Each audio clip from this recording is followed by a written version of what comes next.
Miss Jacki Alexander is a brilliant young woman who has carried on her family's proud legacy of Jewish and pro-Yisrael advocacy.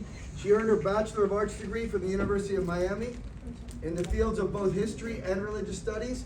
She then earned her Master of Science degree from the London School of Economics in the field of the history of international relations. Jacki has worked for AIPAC, that's the American Israel Public Affairs Committee, for 15 years, building the base of pro-Israel support across the state of Florida. And she is now serving as the CEO of Honest Reporting. She's been doing it for the past 2 years. Jacki has also been appointed to serve on the Florida Task Force for Holocaust Education. As you will witness tonight, Honest Reporting, that's Jacki's outfit, is in the business of facts and fact-checking, especially regarding the Holy Land of Israel. Jacki and the folks at Honest Reporting do not tend to pull punches when it comes to exposing the truth. So hold on to your seats, because tonight you're going to get a full dose of Miss Jacki Alexander of HonestReporting.com.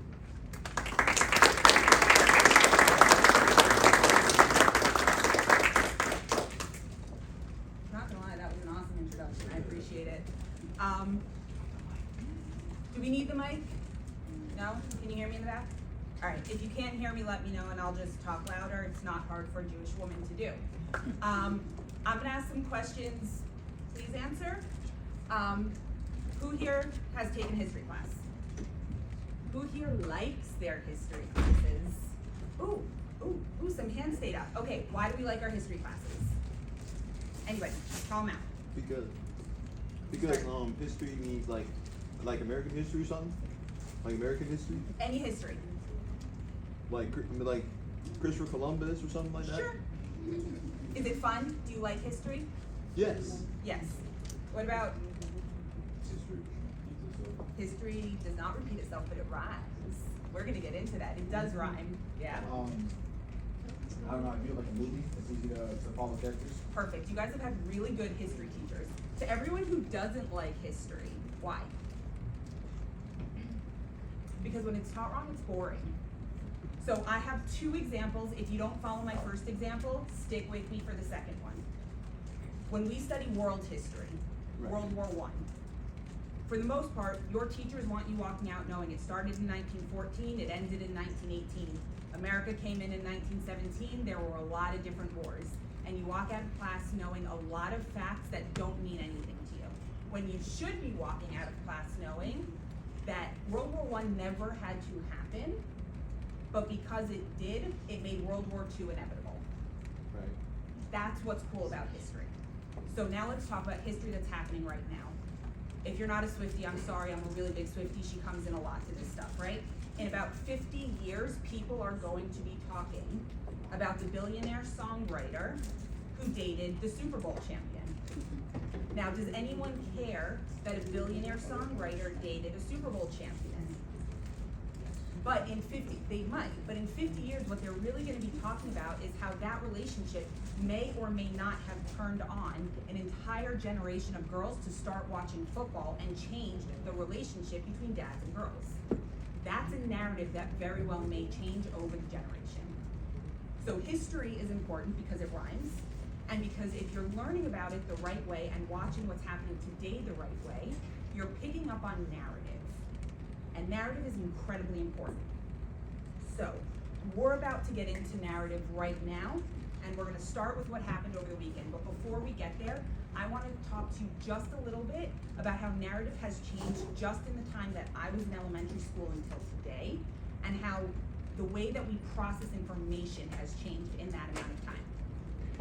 Another question for you. How many of you, where do you guys get your news? Social media, okay. Whoever answered that on social, who said that? Where are you getting your news on social media, from who? So you're following reporters, not influencers. Influencers, reporters, a little bit of everyone. Why? Why would you trust an influencer doing news?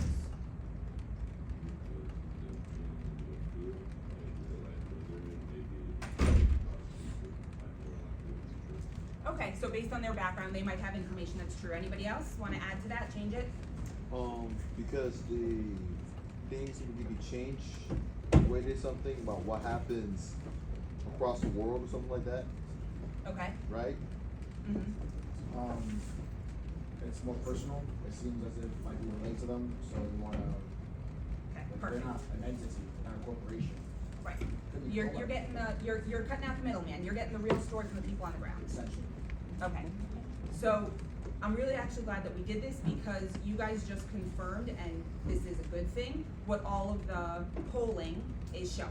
51% of people under the age of 30 are going primarily or only to social media to get their news, which means that people like me and my organization need to be putting our information out on social media, otherwise we're missing the mark. So now let's talk a little bit about how stuff has changed. All right. When I was in elementary school, middle school, even high school, I had one source for information. And when I had to write a term paper, I would go to the library, I would pull out an encyclopedia, I would research something. So we're talking about the history of Israel right now, which, by the way, I've been asked to do 2,500 years in about 2 hours. We're gonna go fast. I'm gonna trip up. Stop me if we have any questions.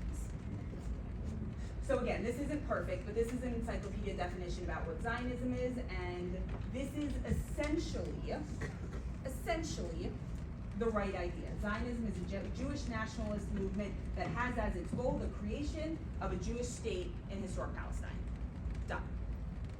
So now I grow up and I'm in college, and instead of going to a library and pulling out an encyclopedia, I now go onto the internet and I can Google things for my papers. So when you Google something, you still get the dictionary definition, which about goes the same with the encyclopedia, but now I can also start getting news articles explaining to me things, university papers. You're getting a lot of different people. You're getting the opposite side, so now you can understand something in a bigger whole, right? What you're saying as well as what the other side is saying, which is important to understand narrative.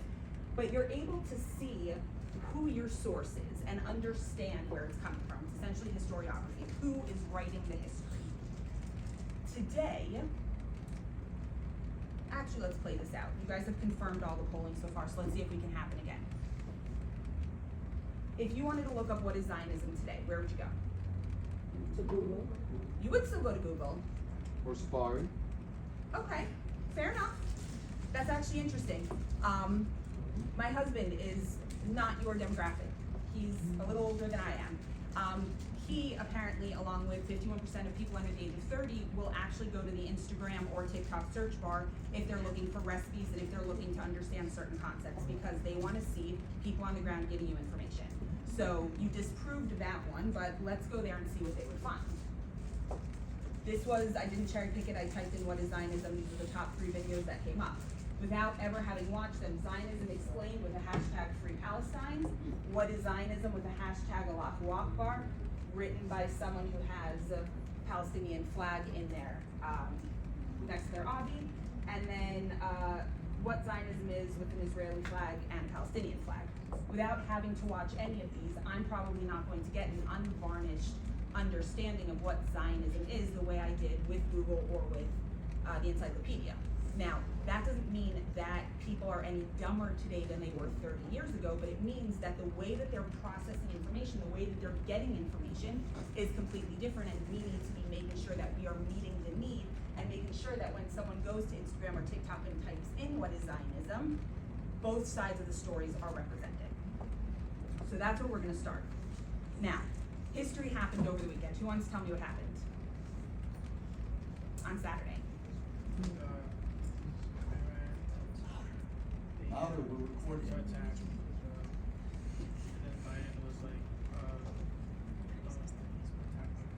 Okay. Iran attacked Israel and Biden said don't. Anybody else? Okay. For the first time, Iran directly attacked Israel. What does that mean, directly? For decades, they've been attacking Israel through proxies. They fund terrorist organizations on Israel's border, and those people attack Israel, not Iran directly, even though they are funded by Iran. For the first time in history, Iran actually sent over 300 unmanned aerial vehicles, drones, cruise missiles and ballistic missiles at the state of Israel. What happened? They fight each other? No, They weren't just. 99% of them got knocked out. 99% of them got knocked out. Why? Because they're respected. No. Good, close, but no. 99% of them got knocked out of the sky. Why? For a couple of reasons. Number one, for decades, Israel has been preparing for this. They have been investing billions of dollars in research and development for a multi-layered missile defense of the entire country. What does multi-layered mean? It means that they have Iron Dome, which y'all have heard about from the rockets coming over from Gaza, which deals with short-range and mid-range rockets. They have something called David's Sling, which deals with longer-range missiles. And then they have something called the Arrow 3, which deals with ballistic missiles. Anybody know what a ballistic missile is? Long range. A long-range missile that goes into space, that they shoot outside of the Earth's atmosphere so that it can be delivered quicker, instead of taking hours to go like this, it can go like this in 12 minutes and come and deliver a massive 500-kilogram payload against Israel. 300 of these were launched at Israel. No one died, and a 7-year-old Arab-Israeli girl got hit in the head with shrapnel. Why? Again, billions of dollars of research and development in missile defense, and a very strong system of allies. For years, the United States and Israel have been strengthening their relationship. They've been playing war games. They've been working together just in case something like this happened. Now, there are a couple ways to look at it. This was a miracle.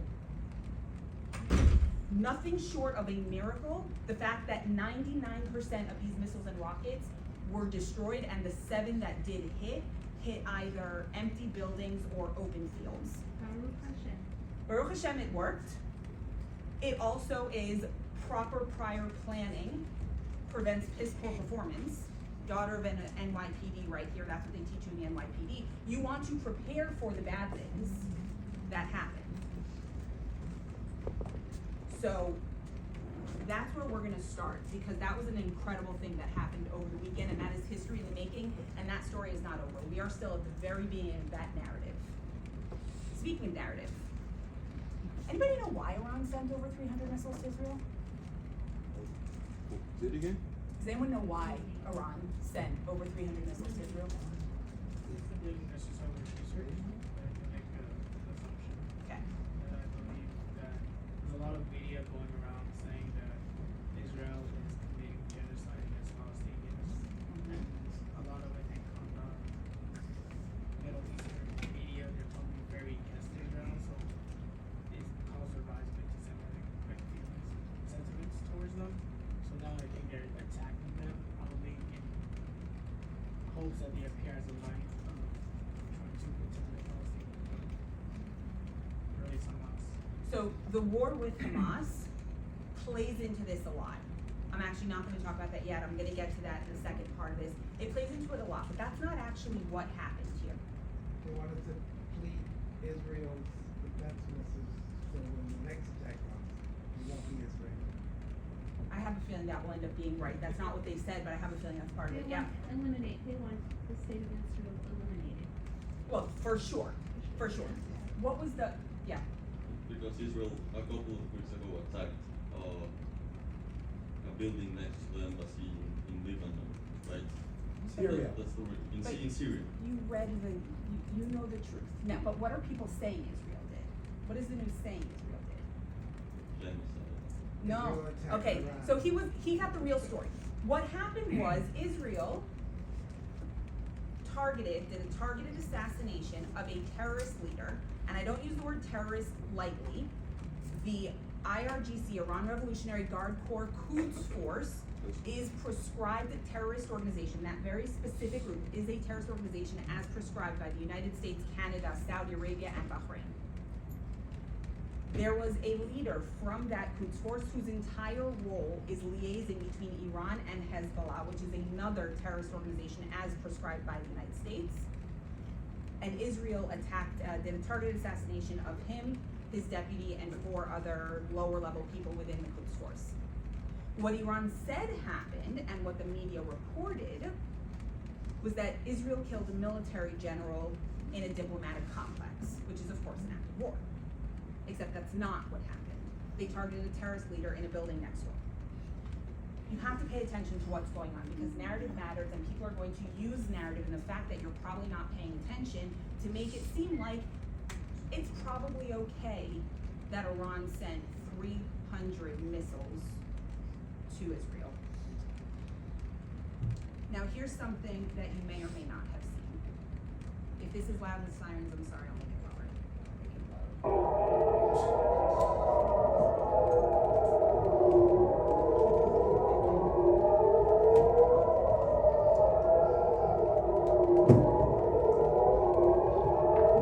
What are we looking at? Rockets? Rockets over what? Drones? Something like drones? Yeah, what's the building? Nope. Dome of the Rock. Dome of the Rock. Dome of the Rock, which is one of 2 major buildings on the Temple Mount, or the Al-Aqsa Mosque compound, 3rd holiest site in Islam. Going back to what you said about genocide and Iran and Saudi Arabia essentially fighting over who is going to be the protector of Muslim holy sites, Iran attacked Israel because they said that they were going to be the protector of Al-Aqsa, of the Dome of the Rock, of the Muslim holy sites. They just rained rockets right over it. Sometimes you have to pay attention to what people aren't telling you to understand what's going on. But if they hadn't blocked that, mightn't that have gotten blown up if they hadn't been defending Yes, so, of course. so well? Israel was the one who was actually protecting the holy sites, as is, by the way, the history of what we'll see from 1948 through today, is that Israel protects holy sites for all worshipers. And this is just a perfect example from just over the weekend of proof of that. By the way, I forgot, why should we care about what's happening with Iran? I mean, forget moral issues, forget genocide, forget religious issues. Let's say we are selfish Americans. Why should we actually care what's happening with Iran right now? Because someday it could affect us. Well, for sure, absolutely. But how's it affecting us today? It's not, they say death to Israel, but also death to America. Right, Israel's a small state and America's the big state. We have Jewish individuals here in the U.S. So it's like they have families in that other country as well. So people's families in the U.S. also being affected by what's happening.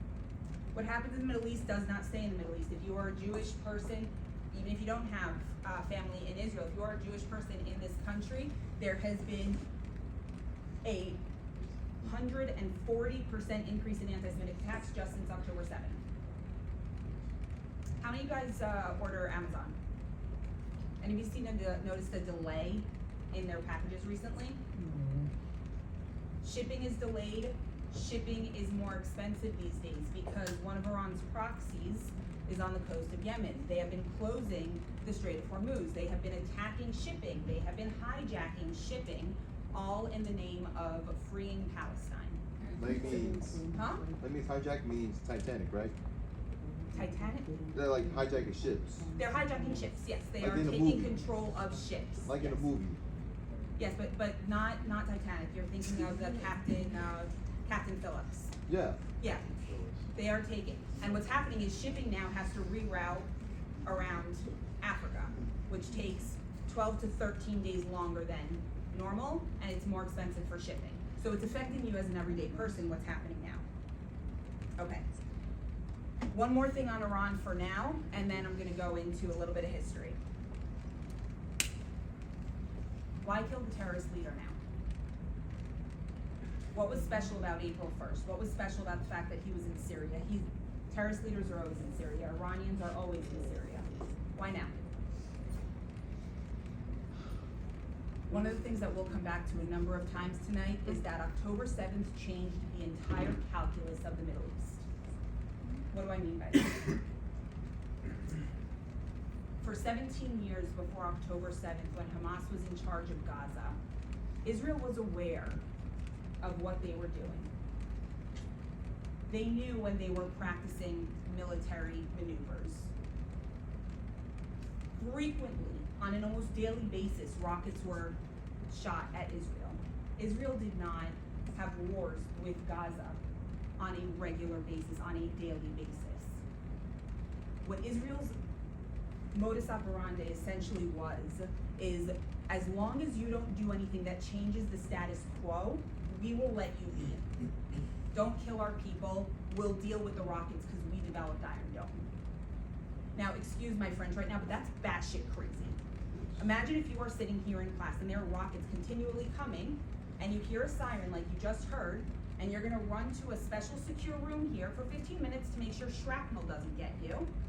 But your country isn't gonna fight back because you've created a bullet that can go into the sky and hit another bullet out of the sky. That's what Israelis have been dealing with for about 17 years.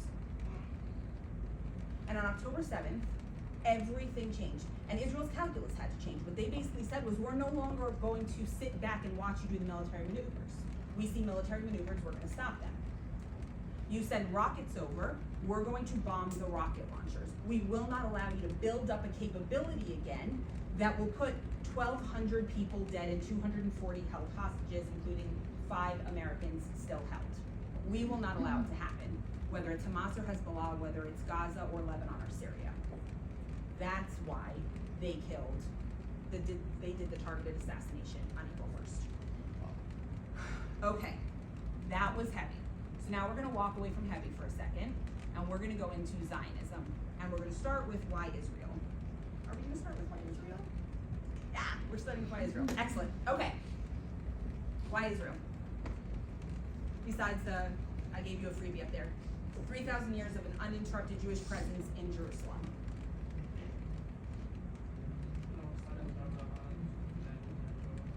Okay, so biblically, right? Biblically, God gave the land to the Jewish people. So, just in case I'm not a credible source for you, for whatever reason I'm willing to accept it, this is Al Jazeera. I'm gonna show you this video, about 20 seconds of it. Al Jazeera is, well, you guys know what Al Jazeera is. We'll just go straight into this. There's no sound, and this is covered for a minute, so just read it now. Underground tunnels have been discovered in northern Israel. That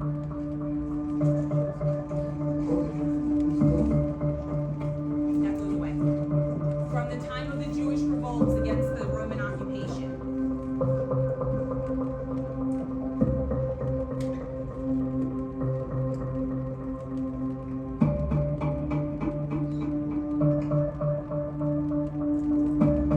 Okay?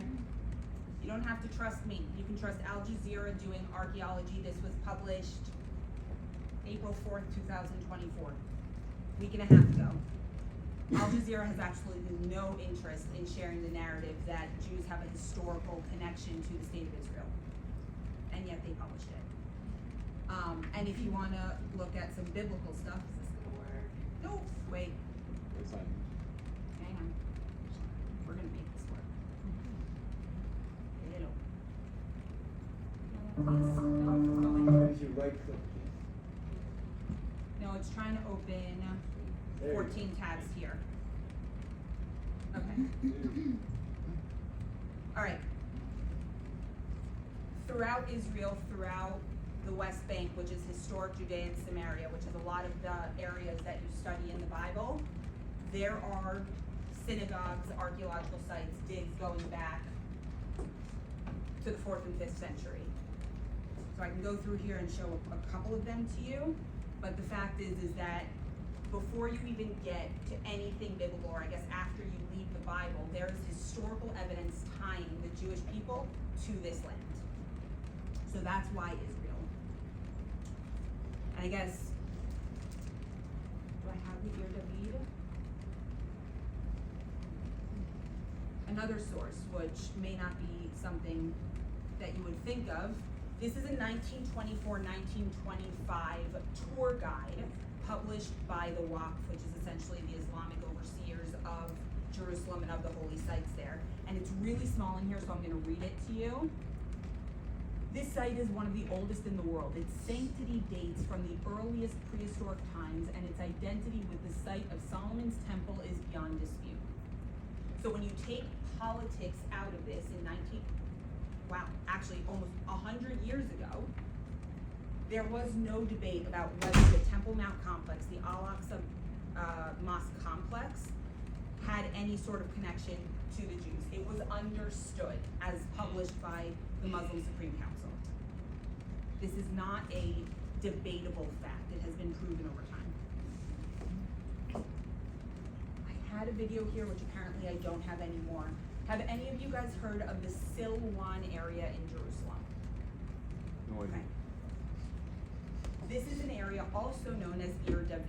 It's a neighborhood that in more peaceful times is frequently the site of clashes between Jews and Palestinians. The reason that it's so important and the reason why Jews are in that area is because it is a 40-year-old archaeological site that has been used to prove elements of the Bible. What they did here was they were able to dig down. This is it was a residential area during the time of David, and in the story of David, they talk about random people who are unimportant with names like Yerushalayim and I don't know, a bunch of scribes who, similar to the census that Dr. Masters was talking about, are writing down random facts. Except that in the excavation of Ir David in the Silwan area of Jerusalem, they have uncovered, what are they called? You know those wax seals that you used in the old days that had the names of those people mentioned in the biblical stories that were carbon dated to the same time period.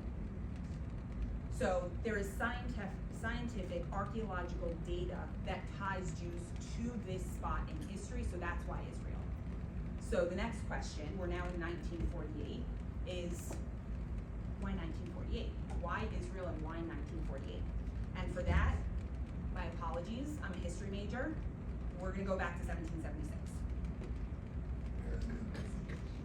Sounds like America. Sounds like America. I don't know if they still show this anymore. Do you guys still do Schoolhouse Rock? Okay.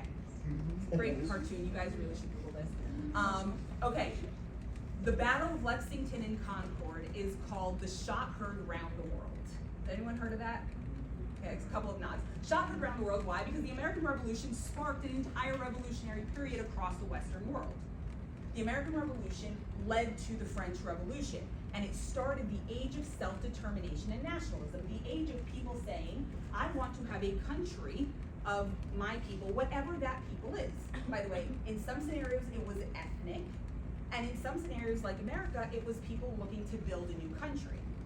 So that led to 1871, which was the Germanic unification that created essentially modern day Germany, and that led to the unification of the Italian papal and city states, also in that 1871 period, which led to the Russians saying they wanted a revolution and trying to kill the Tsar, which did not go so well for the Jews.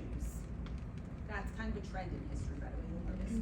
So, pogroms started, which were essentially state-sponsored, massive raping, pillaging, and killing time periods, which spurred, and I promise we're getting there, guys, we're in the 1880s right now, which spurred something called the First Aliyah, which was Jews in the age of self-determination and in the age of nationalism saying, we want to return to our roots, right? Passover starts on Monday. We end the Passover Seder by saying, looking at my Jews, Next year. next year in Jerusalem. All right? So the age of self-determination, they wanted to go back to Jerusalem. It starts the first Aliyah period in the 1880s, going back to Jerusalem. You have more anti-Semitism and more attacks in Europe with the Dreyfus Affair in France, which leads to political Zionism. There are lots of different kinds of Zionism. There's biblical Zionism, which is essentially God gave Jews the land of Israel. We're going to go and create the land of Israel. There's political, which is we need a city-state. And there was also agricultural Zionism. Basically, they said, we don't care about a state, we just want to go work the land. All of these things came together. Some were communist, some were capitalist. Israel is a delightful mess. But anyway, so it leads to political Zionism in this age of self-determination. Again, this is not something that is outside of the realm of where it's being created. Brings us back to World War I.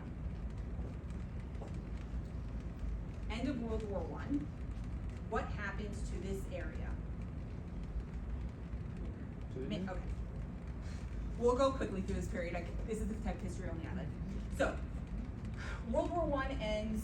Turkey, which had been in charge of the whole area, that what is now modern-day Israel, is on the losing side. And what happens when you lose a war is you lose land. So Britain takes over this thing called the British Mandate for Palestine. It's called the Mandatory Period, or Mandatory Palestine. And that goes from 1917 to 1948. Okay, we can go quickly through this. This is just Ottoman Empire was Turkey.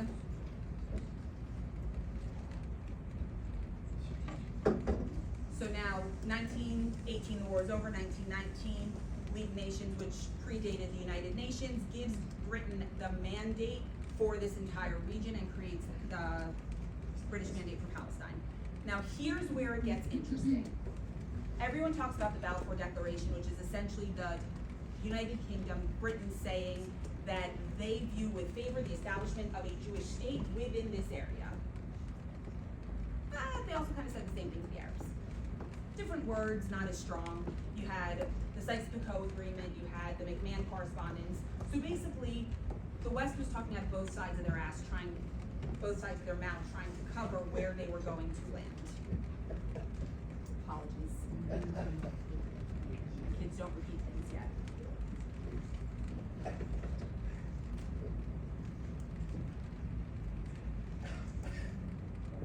Okay, so what do those competing promises say? The British and the French decided to divide up the Middle East into zones of influence. Why? Because of oil. The British wanted some oil, the French wanted some oil.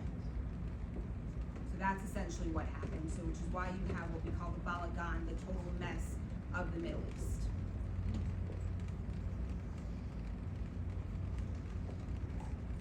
In British Mandatory Palestine, they are now having to deal with the competing promises that they made. More Jews have been coming to this land because there's been persecution. In the run-up to the Holocaust, there were a lot of problems for Jews in this area. So more Jews were coming. And the Arabs didn't. So they worked with the British and they did something called a white paper in 1939, which essentially said no more Jews are allowed to come, or it's 15,000, it was a really small number, which essentially meant that all gates were closed to Jews trying to come here to escape what would eventually be the Holocaust. Hitler gets elected in 1933, 1933 to 1939, series of really bad things happening in Europe. The war actually begins in 1939, and you have the Holocaust through 1945. During that time period, this white paper exists. For the most part, the Arabs are siding with the Axis powers, which is Hitler's Germany, and the Jews are siding with the Allied powers. Now remember, whoever loses the war loses land. And the way that the Jews looked at this was they were going to fight the war as though no white paper existed, and they were going to fight the white paper as though no war existed. And that's how they dealt with this. So why 1948? Basically, the American Revolution up through the Holocaust made 1948 a perfect time for this state to be created. We are almost at break, I promise. I know I'm losing about half of you. I'm very well aware of it, and I'm going to try and go fast to get there. Where are we? Okay.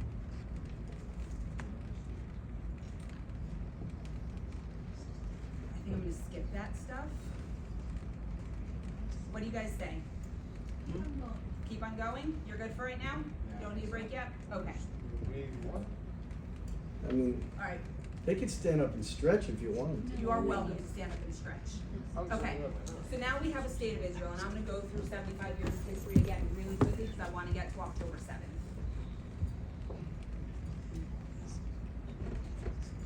I'm going to show you a video about Palestinian refugees.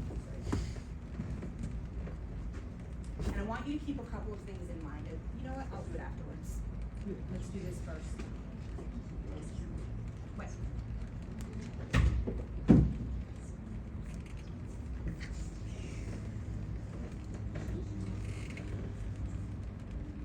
Sound? refugees in 1948. Here they are in 1967, in the 2000s, and today. How are they still refugees after 75 years? June 20th is World Refugee Day, and while it's important that displaced people receive recognition and assistance, let's put Palestinian refugees under the microscope. As of June 2018, it was estimated there are around 25.4 million refugees in the world. All of them fall under the UNHCR. The exception, Palestinians. Instead, the 5.4 million Palestinians are assigned to their own special agency. But why? The point of a refugee agency is to help with resettlement so that they can move forward. There isn't another agency that can take over. And that's because UNRWA's definition of Palestinian refugees is different. UNHCR does not consider someone a refugee who has acquired citizenship in another country. Putting aside the fact that this would save the UN member states a lot of money, this means no one is helping resettle these Palestinians. UNRWA passes refugee status down the generations in perpetuity. Most of the 5.4 million Palestinian refugees registered today were not even alive in 1948. In fact, only about 20,000 were. Only Jordan's Palestinian population are fully naturalized citizens. But everywhere else, Palestinians receive different treatment. They're used as pawns and fed this unrealistic notion of right of return, undermining peace and Israel as a Jewish state. What we should be asking, why is UNRWA doing the UNHCR's job?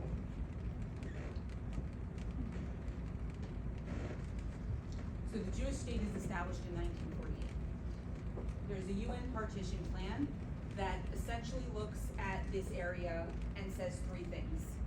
The Jewish state, the Jewish areas will become a Jewish state. The Arab areas will become a Palestinian state, and Jerusalem will remain an international city that is governed by the international community. The Jews accept, the Arabs don't. The next day, the unified Arab armies declare war on Israel, and there is a war fought. Israel wins. Again, you lose a war, you lose land, and Israel claims a Jewish state. Over the next 60 years, essentially, a number of wars continue to be fought. Now, I'm not going to go through each war, but a couple of them taught lessons, and I think it's important that people remember what those lessons are. Why do people talk about the Six-Day War besides the fact that it was just an incredible military advantage? It's because that's the war that, from the Jewish perspective, liberated Jerusalem and made that now part of the capital of the Jewish state. In 1973, the Yom Kippur War, besides the fact that the Arab armies attacked the Jews on the holiest day on their calendar, the Jews, or Israel I should say at this point, gained a lot of land in that war. And you know what they did afterwards? They gave it back in a concept called land for peace. That's a concept that would now run for the rest of history in Israel, land for peace. Are the Jews willing to give back land in order to get peace? And it's something that they've done historically. But you have to be able to do it with a willing partner, which is something that, at least from Israel's perspective, they have not had with the Palestinians. I'm making a lot of assertions. You are all welcome to challenge me on them. So, we have the liberation of Jerusalem, we have land for peace, and all of this leads in the 1993 to the 2000s to where we are today, with two intifadas, disengagement and checkpoints. And let's talk about disengagement. Gaza, before Israel, let's use the colloquial term, occupied it, who had it? Who was in control of Gaza? The Egyptians, not the Palestinians. And the West Bank, who governed the West Bank? Jordan, not the Palestinians. So, again, in the land for peace, Israel gives the Sinai, I wish I had a map for you, I'm sorry I don't. Israel gives the Sinai back to Egypt, land for peace.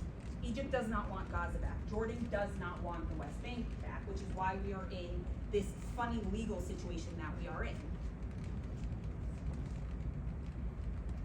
And in 2005, Israel finally says, enough with Gaza.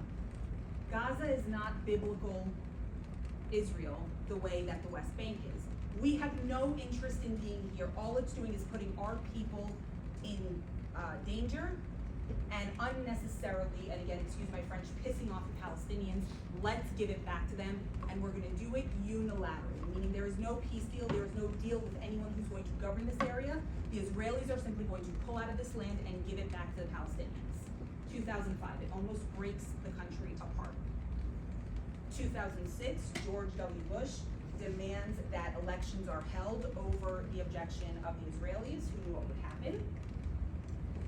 Hamas is voted into power. 2007, they do a violent coup against the other party, and they take over Gaza.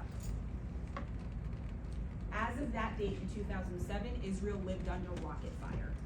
And the Gaza envelope communities that you hear about, like Sderot, which is not inside Gaza, which is well within Israel's official borders that are undisputed, live under rocket fire. So much so that they have playgrounds for children that double as rocket shelters. Because you have 15 seconds to run to a shelter when you hear that siren, when you're that close to the border. 15 seconds. And when they took over after that election, they took the mayors and school principals and city councilors and people that were in charge of libraries. They took them to the roof of a building and they told them, "Oh, we have your death sentence," and they read them a death sentence with Allah's name in it, and they pushed them off the roof and they recorded it because they were proud of what they did to the other Palestinian Arab party. You can find videos of it, they still exist online.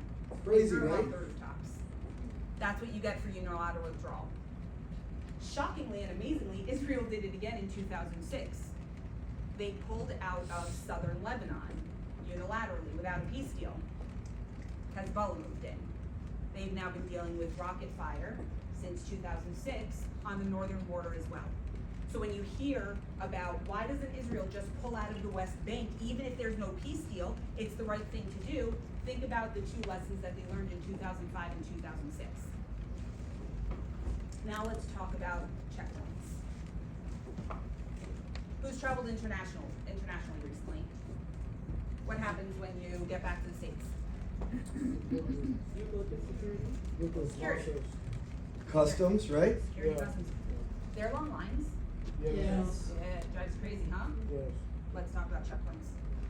In Miami is crazy. A month, no reason. Yeah, I also suggest that you guys get global entry, but makes it a whole lot quicker. What's that? She wants to know what that is. It's you pay, you register online, and they pre-screen you, and then you get to shoot through and go past hundreds of other people. That was I didn't take pictures Huh? of your diamonds. like TSA No, pre-check. no, If they you pay for investigate TSA you and pre-check, when they pay for approve global you. entry because it includes TSA pre-check. But that's not safe. Next time, and your No, but they investigate. credit card, if you have one, will pay for it every 5 years. Okay, but also don't let predatory creditors take advantage of you. Point in the West Bank. Here's another and another. But why are they there in the first place? From 1987 to 1993, Palestinians waged a violent campaign against Israel, characterized by Molotov cocktails, rock throwings, and more, the First Intifada. These years saw innocent Israelis terrorized and hundreds of civilians were killed. Israel began installing checkpoints as a security measure. During the Second Intifada in the early 2000s, violence against Israeli citizens hit a new fever pitch when suicide bombs became a key tactic. Over 1,000 Israelis were murdered, about 80% of them were civilians. Since then, Israel has established hundreds of permanent and temporary checkpoints. The number of yearly bombs today, that stands at 0. Virtually every single country has checkpoints to ensure the security of their citizens. Usually in airports, but not only there. And as technology has gotten better, so has the wait time at checkpoints. In fact, when there are periods of calm, some checkpoints are even removed. But this is the reality. As long as Israelis face daily threats, checkpoints are needed. These are the facts that you deserve to know.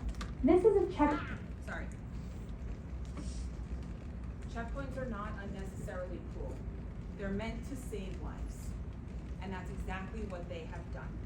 And whenever you see a checkpoint that shows hundreds and hundreds and thousands of people waiting outside at one turnstile, do yourself a favor and Google the The name is Kalkilia, you won't remember it, but just Google modern checkpoints that exist in the West Bank for Palestinian workers to come to Israel for better paying jobs, which is why they come in. And you'll see modern turnstiles that look basically like when you're using the metro in DC or in Boston or New York. They have updated identity cards, they swipe it through, they walk through. It's a security measure. All right, we had October 7th yet? Ooh, okay, Palestinian education.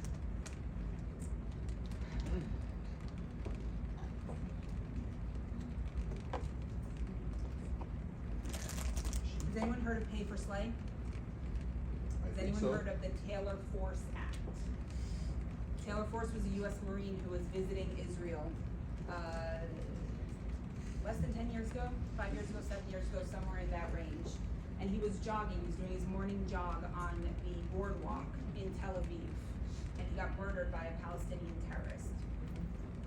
So the United States of America passed a law that said any money that we send to the Palestinian government, which we send hundreds of millions of dollars in taxpayer money every year to the Palestinian government for security funds, cannot be used to pay terrorist salaries. So let's talk about terrorist salaries.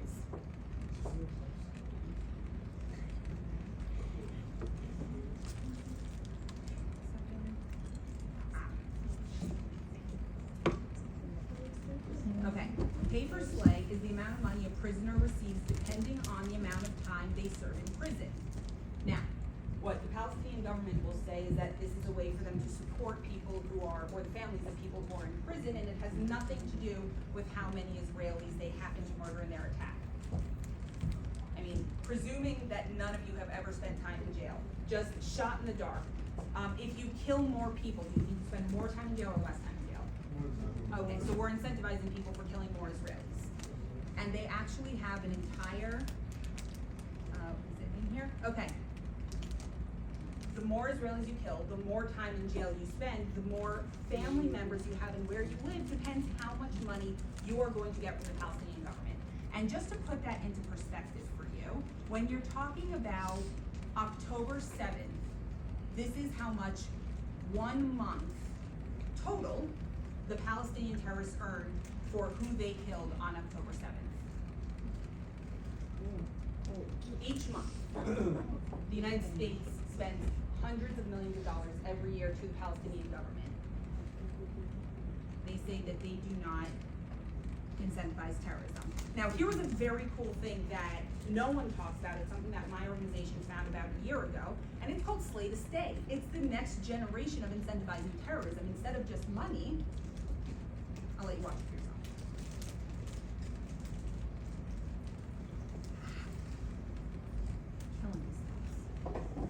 Gorgeous. Real estate is all about location, location, location, and you couldn't pick a hotter spot for this investment. And it will only cost you a minimum of 5 years in an Israeli prison. That's right. The Palestinian Authority has recently authorized the construction of a luxury village intended for convicted terrorists only. Ramallah is referring to the neighborhood as the Prisoners Project. Other supporters include the Arab Fund for Development in Africa and the Islamic Development Bank. Under the Oslo Accords in the 1990s, the PA committed to combat systematically and effectively terrorist organizations and infrastructure. Yet here they are building a luxury village for terrorists. Not only does the PA glorify terrorism and offer financial rewards under its Pay for Slay scheme, but now we have Slay to Stay, an even greater incentive to murder Israeli Jews. So when you see the media claiming that Israel's building of homes, schools, and kindergartens in Jewish settlements is destroying prospect for peace, ask yourself why journalists are overlooking Palestinian accountability and the real obstacles to peace. Aren't these... Thank you. So now we're going to talk about what Palestinian children learn in schools. And again, this is funded by the United Nations, that America and other Western countries spend billions of dollars on every year. Folks, this is super duper important because this affects the future, right? Yes, What sir. kids are being taught right now.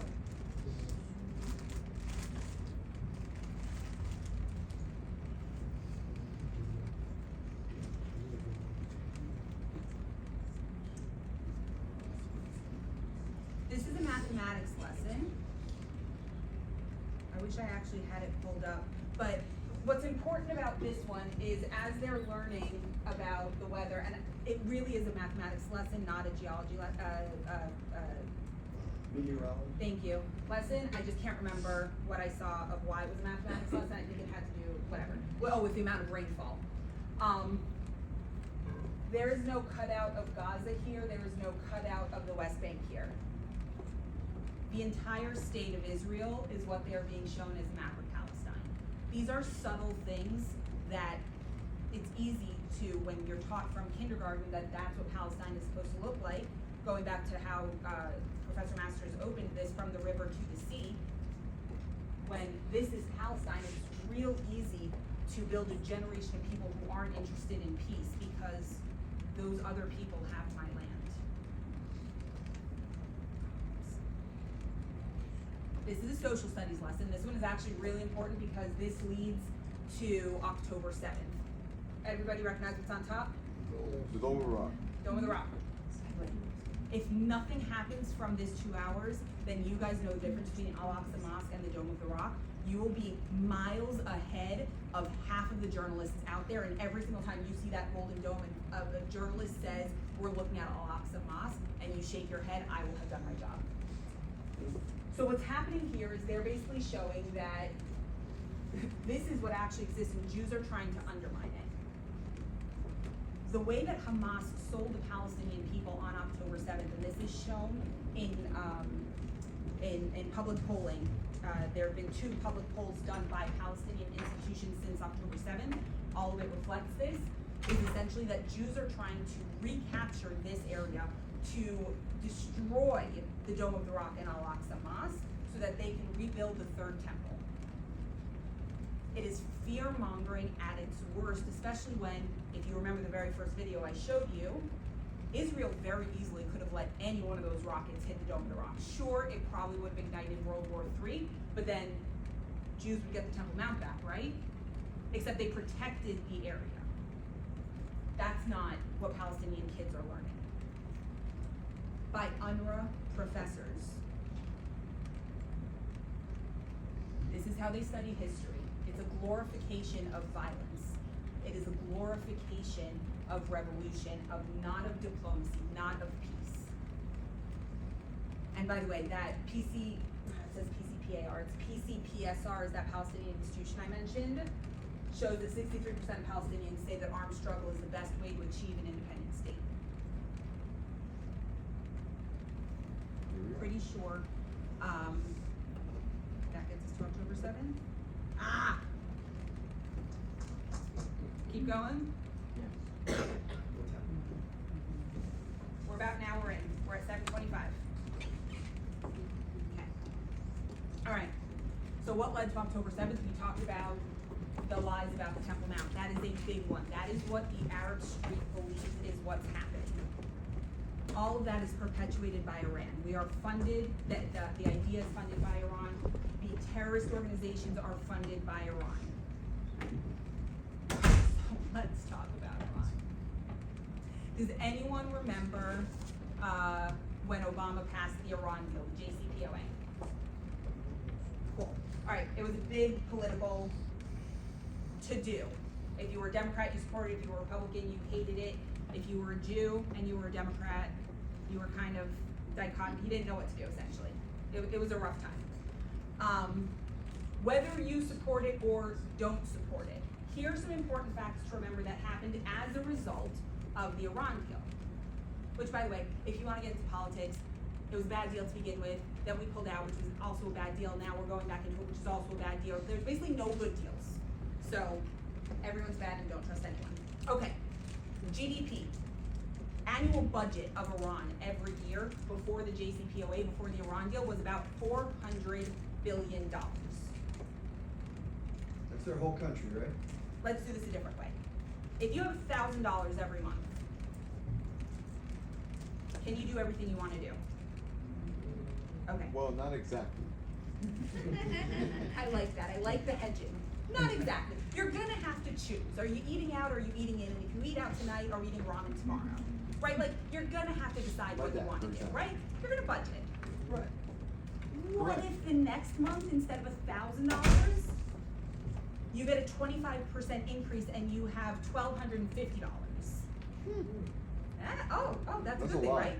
You don't have to choose anymore. You can do a whole lot more. That's what happened to Iran. Their annual GDP, their annual budget was $400 billion a year. And as a result of the Iran deal, they got between 100 and 150 million, so we'll go on the low end, $100 million infusion into their budget. They no longer had to decide whether or not they were going to subsidize bread for their people, which had gotten to be essentially that their people needed a barrel full of money to go buy a loaf of bread. They didn't have to decide between subsidizing bread for their people and funding terrorism. They got to say, oh, we can do it all. And that's what they did. Also, as a result of the Iran deal, the arms embargo that had existed on Iran went away in 2020. The missile technology and embargo went away in 2023. Remind me what happened in 2024? 300 missiles were shot at Israel from Iran. In one night. Bad time for that embargo to go away. As of this year, they are no longer required to stop running advanced centrifuges on their nuclear enrichment. Quick nuclear lesson. In order to build a nuclear weapon, you have to enrich uranium. You have to take dirty uranium and you have to make it clean. If you have bad technology, you need a whole lot more of those centrifuges that spin really quickly, and it takes you a lot longer to get there. If you have advanced centrifuges, you need fewer with less time. This year, they are allowed to use advanced centrifuges. And they're not dumb, which is the most important thing that you need to remember. Because you're gonna hear 300 missiles fired at Israel. It's symbolic. They know Israel's not gonna respond.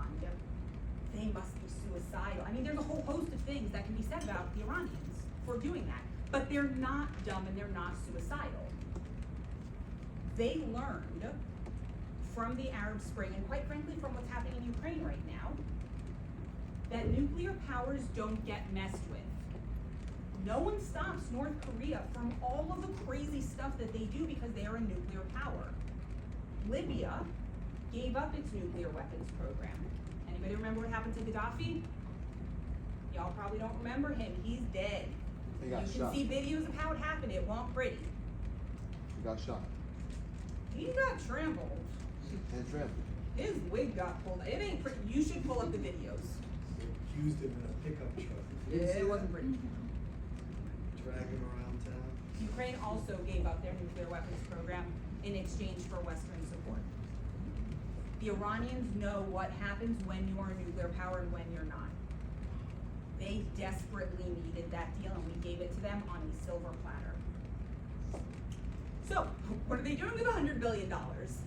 Between $70 and $100 million a year for the past about 15 years has been going to Hamas. They've been training Hamas terrorists. They've been allowing them to get arms. They've been building their tunnels. And most importantly, they've been infusing their ideology, which is severely anti-Israel, into Hamas. They've been doing the same with Hezbollah. Now here's what's interesting. This is a Religions of the World class. Have we covered Islam yet? Okay, I'm not an expert.